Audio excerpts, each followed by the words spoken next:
जैसा कि आपको बता दें कि जीतन राम मांझी ने जो विवादित बयान दिया है उसके ऊपर उनके लिए कार्रवाई होगा। और कार्रवाई करने के लिए हमें पता चला कि एक बिहार के समाज सेवी ऋषिकेश भारती ने उनके ऊपर एफआईआर दर्ज किया है। हमारे साथ अभी बात करने के लिए तैयार हैं एसके मिश्रा जी, जो कि पटना उच्च न्यायालय के वरिष्ठ एडवोकेट हैं।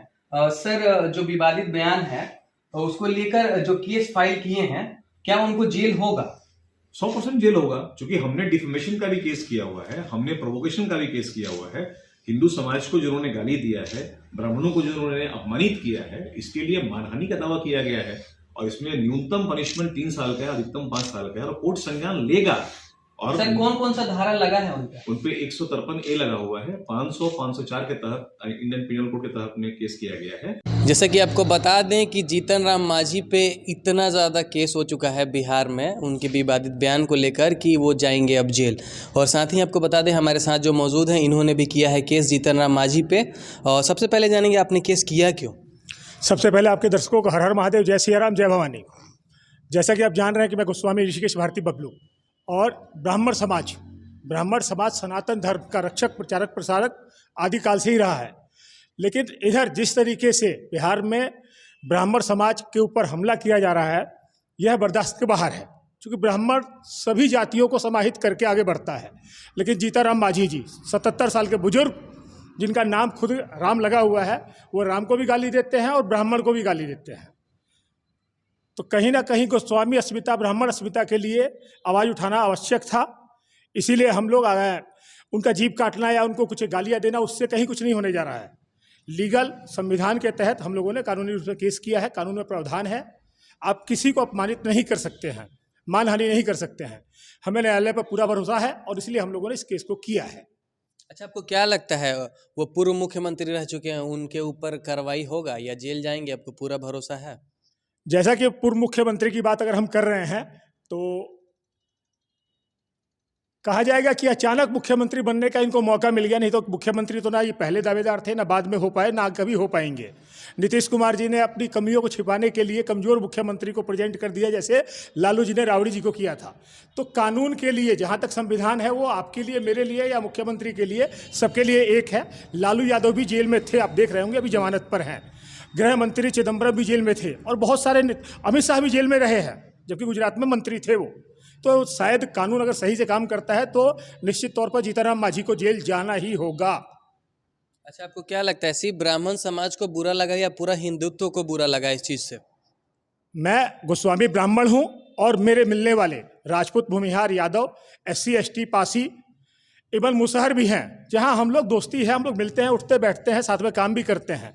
तो उनकी जाति के लोगों को भी इस चीज़ को 99% लोग, चाहे दलित हो चाहे महादलित हो, उनको यह बात बुरी लग रही है। क्योंकि गांव का जो सामाजिक परिवेश है, जहां पर सभी जातियां मिलजुल के रह रही हैं, शांतिपूर्वक रह रही हैं, और बिहार में सामाजिक दंगे नहीं हो रहे हैं।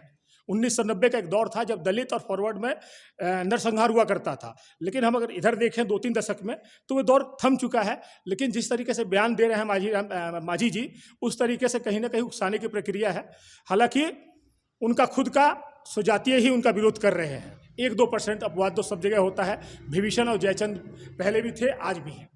और बिहार में पहले सुर्खियों में बने हुए थे, अब नहीं थे, तो क्या कुछ उनको हाईलाइट करने का भी कुछ हो सकता है क्या, कि उनको सत्ता में आने के लिए या खुद को फेमस करने के लिए सब बयान दिए? जिस तरीके से आप देख रहे होंगे कि यूपी में मायावती जी और चंद्रशेखर रावण, 2 चेहरे हैं जो दलित और ब्राह्मण गाली गलौज करते रहते हैं और राजनीति को चमकाते हैं अपनी। 77 साल की उम्र में मांझी जी का भी सुनियोजित योजना है कि दलित और ब्राह्मण को टकराव करा दिया जाए, जबकि दोनों ही एक दूसरे के पूरक हैं। दोनों एक दूसरे के साथ उठते हैं, बैठते हैं, बातें होती हैं, खाते पीते भी हैं। लेकिन जिस तरीके के बयान उन्होंने दिए हैं, सत्यनारायण भगवान की कथा, या पंडित जो है हरामी और क्या कि खाता नहीं और पैसे मांगता है, तो उस तरीके से दूरियों को बढ़ाने का इनका है। हालांकि इनको कोई फायदा नहीं मिलने जा रहा, क्योंकि आज सनातन की तरफ युवाओं का रुझान बढ़ चुका है और कहीं ना कहीं जाति के कुंठित मानसिकता से लोग बाहर निकल रहे हैं।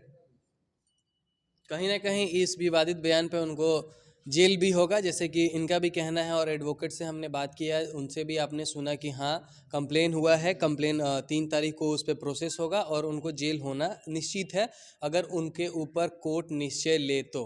और आपको जी, यदि हमें कोर्ट पे विश्वास है। पहला प्रक्रिया यही है। काफ़ी हमारे साथीगण आक्रामक बयान दे रहे हैं। मैं कहना चाहूँगा कि हमें बोलने की आवश्यकता नहीं, करने की आवश्यकता है। हम बोले नहीं, बोलना आम आदमी के लिए, आपके लिए, हमारे लिए गलत है। कानून पर विश्वास किया जाए। यदि कानून काम नहीं करता है तो पहले भी स्वतंत्र थे, आगे भी स्वतंत्र हैं। जीभ नहीं काटा जाएगा, लेकिन मुंह तो काला किया जाएगा। गधे पे तो घुमाया जा सकता है इनको। हालांकि ये खुद ही बहिष्कृत होने वाले हैं और मुझे ऐसा लगता है कि माननीय मुख्यमंत्री नीतीश कुमार जी के संज्ञान में आने पर शायद वह भी कार्रवाई करें। मेरे को एक ही दुख है, जो आत्मिक रूप से कष्ट पहुंचाता कि हिंदुत्ववादी चेहरा भाजपा, हर जगह हिंदुत्व, केवल हिंदुत्व की बात करते हो, लेकिन भाजपा के नेता सड़ी मानसिकता के साथ धृतराष्ट्र नहीं बल्कि गांधारी बन के बैठे हुए हैं, सब कुछ देखते हुए भी। और एक गजेंद्र झा जी ने बयान दिया, हालांकि मैं उनके बयान का समर्थन नहीं करता हूं, लेकिन उन्होंने कोई ऐसा भी बयान नहीं दे दिया था। काम, क्रोध, करुणा हमारे अंदर है और यदि आपकी अस्मिता पर सवाल उठाए जाएंगे तो गुस्सा भी आपको आ सकता है। लेकिन भाजपा नेताओं को जो हिंदुत्व का वोट लेते हैं, हिंदुओं की बात करते हैं, सनातन की बात करते हैं, उनको इस पर कार्रवाई करना चाहिए, आवाज़ उठाना चाहिए। और नहीं तो जनता को देखना चाहिए कि कहीं ना कहीं कांग्रेस ने जो किया वही भाजपा भी करती जा रही है। क्या सबका साथ सबका विकास? तो सबको जोड़ना है, तो फिर हिंदुत्व का नाटक क्यों? चुनाव के समय विमर्शता क्यों? जैसा कि आपने सुना कि क्या कुछ उनके ऊपर बयान आया था, उसके बाद क्या कुछ केस दर्ज हुआ है पटना में या अन्य अन्य जगहों पे। और बाकी सारे अपडेट के लिए बने रहे न्यूज़ लाइट के साथ। मैं आर्यन मिश्रा आपके साथ। धन्यवाद।